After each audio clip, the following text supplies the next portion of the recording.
Madame Go. Monsieur le ministre, vous dites que vous n'allez pas nous lâcher. Moi, je reconnais le brio de vos démonstrations depuis hier soir.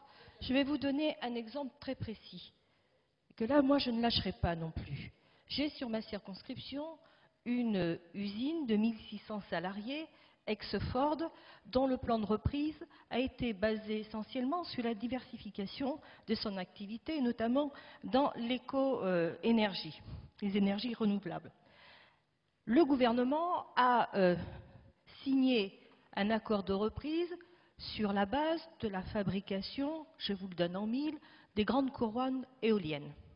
Aujourd'hui, les banques nous disent, face à l'atmosphère qui réside sur les éoliennes, les banques nous disent « nous ne croyons pas à ce projet industriel, donc nous ne financerons pas la fabrication des grandes couronnes éoliennes ».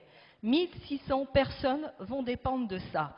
Sentant venir le coup, nous avons pris également des mesures pour aller vers le développement de l'écoparc, notamment en Gironde et à Blanquefort, et nous sommes en pourparlers sur une usine de petites pales éoliennes, 30 mètres.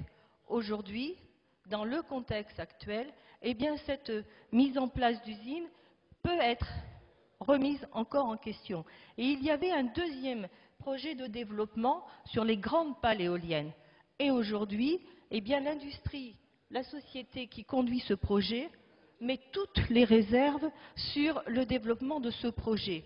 1600 salariés d'un côté, 300 annoncés avec les pales moyennes, je crois que là, il va y avoir de la casse. Et je vous demande, alors, Monsieur le ministre, si vous allez sur cette limitation, est-ce que vous avez évalué cette casse industrielle alors qu'on est dans une contradiction de dire ça peut être des nouveaux débouchés économiques et la réalité montre que les dossiers ne décollent pas à cause de cette problématique.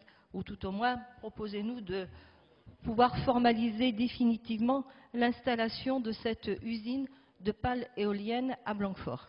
Merci, madame.